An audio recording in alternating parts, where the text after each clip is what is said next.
They said breakfast was a simple thing in medieval England, but it wasn't. It was a boundary, a line drawn not by hunger, but by discipline, a rule that separated children from adults, strength from frailty, duty from indulgence.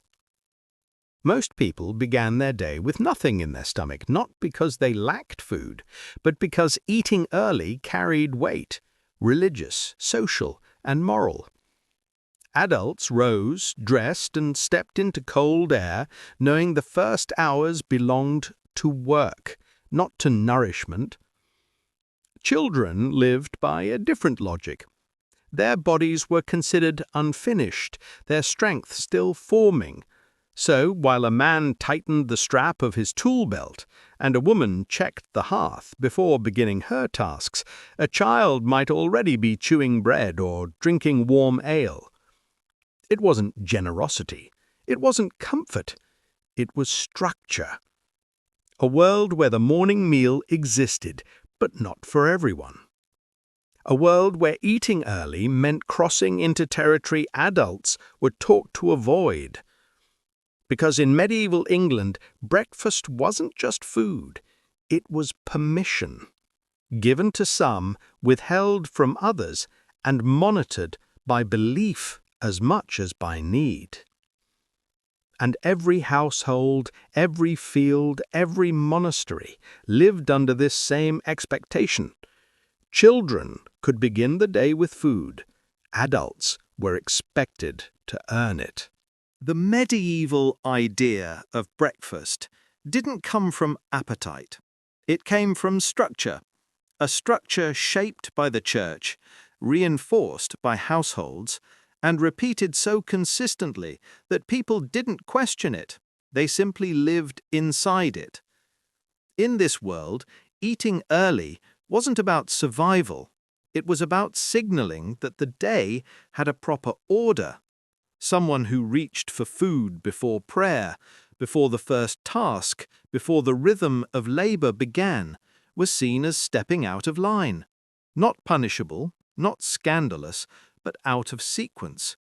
The belief rested on a simple assumption. Discipline starts before nourishment. A person proved control by delaying ease, and food was ease. This didn't mean medieval adults lived in starvation until midday. It meant that the first hours were treated as a test, a chance to show patience, steadiness, and the ability to endure. Villagers understood this without reading theology. A household didn't need a priest to explain why an adult waited for the right time to eat. It was woven into the natural rhythm of life. The livestock fed first, the tools prepared first, the water fetched first, the hearth tended first. The body could wait because the world around it demanded attention. And this expectation was so deeply embedded that even when food was available, leftover pottage, bread from the night before, ale in the jug, adults hesitated to touch it. Not because they were forbidden, but because eating early contradicted the order they believed kept life steady. Morning hunger wasn't a flaw, it was evidence of discipline. If adults lived under restraint, children lived under protection. Their bodies were considered fragile, their growth unpredictable, their energy inconsistent. A child who began the day with food wasn't indulged, they were managed. Medieval families did not romanticize childhood. They treated it as a stage requiring supervision, nourishment, and adjustment. Evidence of this appears in one of the clearest places, schools. In 1397, Winchester College documented that boys under 16 received breakfast daily, not as reward or privilege, but as a rule. The assumption was straightforward. Young bodies needed support before engaging in study or work. Older students, however, were excluded. At 16, a young man was expected to endure the same rhythm as adults. Prayers first, tasks next, food later. One student in the 15th century described his early years with almost casual detail. Breakfast came to him without effort. Servants brought it to his bedside. He ate before dressing, before lessons, before stepping outside. He didn't praise the comfort or complain when it ended. He simply recorded that these were the facts of being young. When he reached the age of discipline, the mornings changed. He rose before dawn, walked to his studies by moonlight, and waited hours before his first bite of bread. The transition marked his entry into adulthood more clearly than any ceremony. A full stomach in the morning was a sign of childhood. Waiting was the mark of maturity. Children ate early because society believed they needed to. Adults waited because society believed they should. Outside schools and homes, the medieval world relied on laborers whose bodies pushed against the limits of endurance. For them, the idea of postponing food met the reality of physical necessity. A record from northern France in 1474 shows how this worked. Masons were ordered to begin their tasks no later than 5 in the morning. By 8, their bodies had spent hours lifting, chiseling, dragging, and climbing. Breakfast wasn't indulgence, it was maintenance. But even then, breakfast followed the same rule. Effort came first. Workers didn't eat when they woke, they ate after producing several hours of labor, which justified the food and aligned with social expectations. A man who had contributed to the day could receive sustenance without violating the rhythm that defined adult responsibility. The conditions of the work shaped everything. Field workers often consumed their morning meal in the same spot they stood, with tools still in their hands. Bread was broken against a knee, cheese sliced with a work knife, ale shared from a small jug. Nothing about it resembled comfort.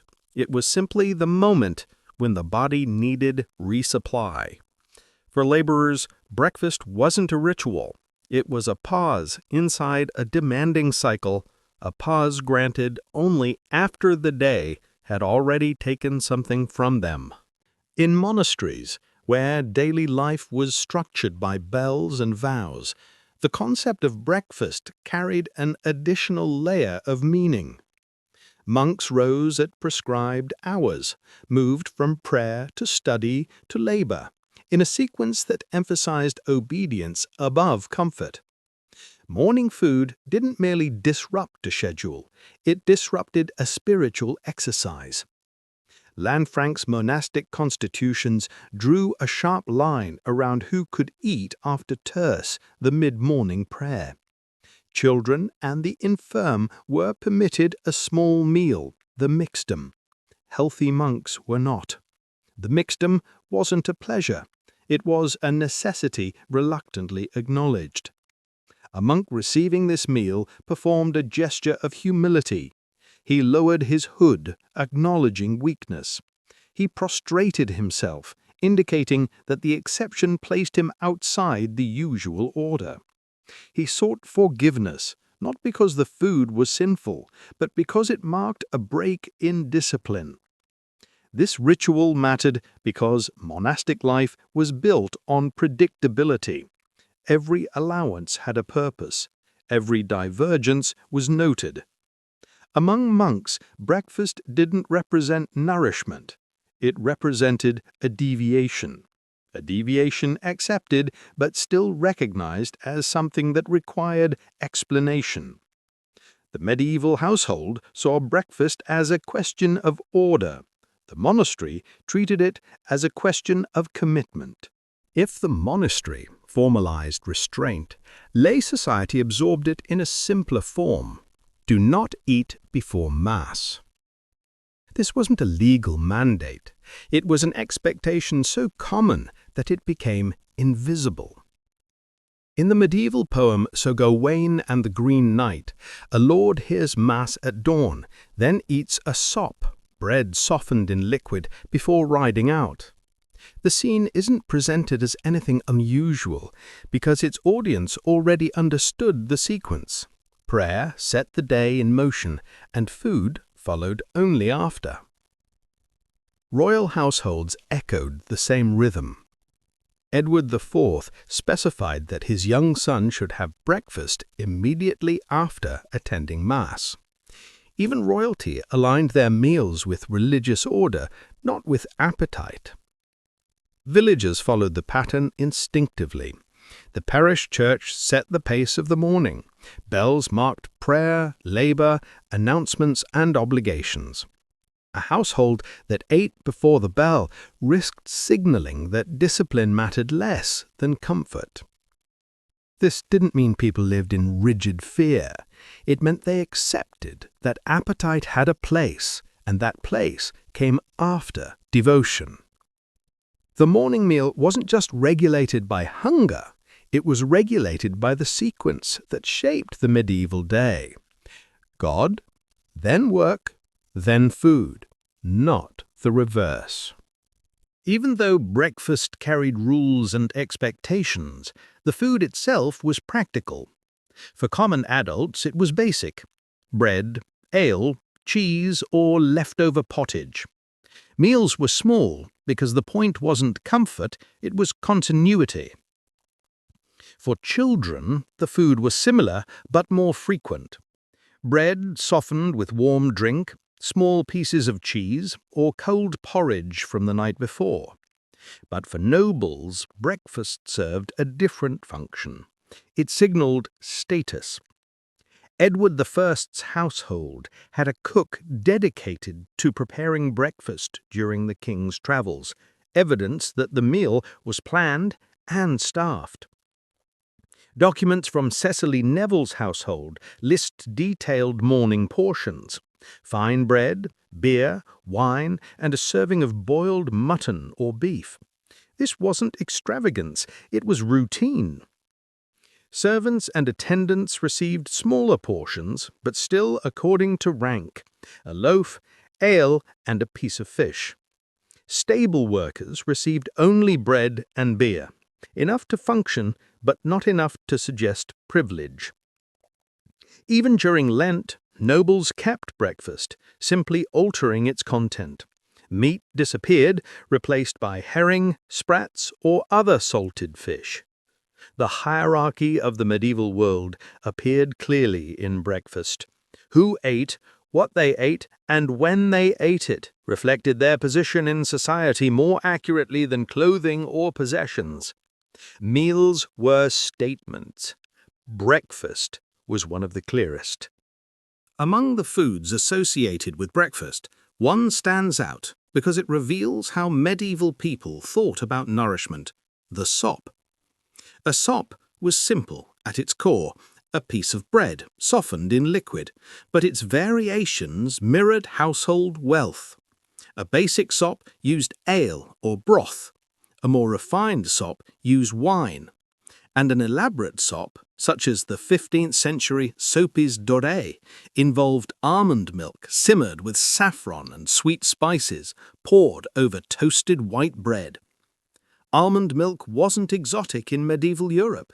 It was commonplace, especially in wealthy kitchens and monastic communities, because it replaced dairy during fasts and kept longer than animal milk. The spices, ginger, cinnamon, cloves, mace, reflected trade networks and affluence. These ingredients weren't food, they were status. But the most interesting detail is what happened next. As cooks prepared sops, the bread slowly became secondary. The liquid grew more important, richer, thicker, flavored with spice or sweetness. Over time, the bread disappeared entirely, and the liquid remained. This was the origin of soup. A breakfast habit evolved into a staple dish, not through innovation, but through gradual shifting of emphasis. Morning food, left a permanent mark on European cuisine. By the later medieval period, breakfast no longer carried the same weight it once did. Changes in urban life, trade, labor, and household structure slowly reshaped expectations. Merchants began the day earlier. Craftsmen needed energy for long work hours. Aristocrats increasingly adopted morning meals as part of their routine, especially when travel or administration required early activity. In towns, bakeries opened before dawn, and the smell of bread became part of the morning environment for people who lived near markets. Access altered habit. But even as breakfast became more common, the memory of earlier expectations lingered. People still spoke of morning eating as something slightly exceptional. They still connected it with age, labor, or necessity.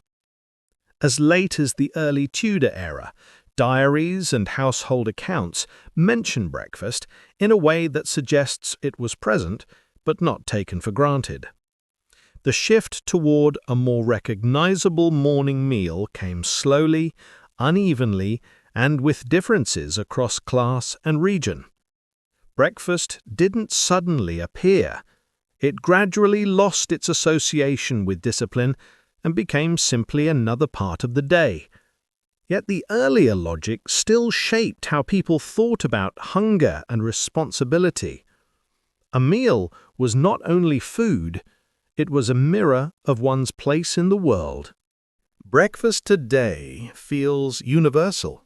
In medieval England, it was a marker of age, duty, hierarchy, and belief. Children ate because they were growing. Adults waited because they were expected to show restraint. Laborers ate after hours of work, not before. Monks avoided morning meals unless illness forced an exception. Nobles ate according to position, not hunger. The meal itself was simple, but the meaning behind it was not. In a world structured by discipline, hunger followed order. And that order defined more than a morning routine. It defined how medieval people understood themselves. Breakfast wasn't nourishment. It was identity. And for adults in medieval England, identity began not with eating, but with waiting.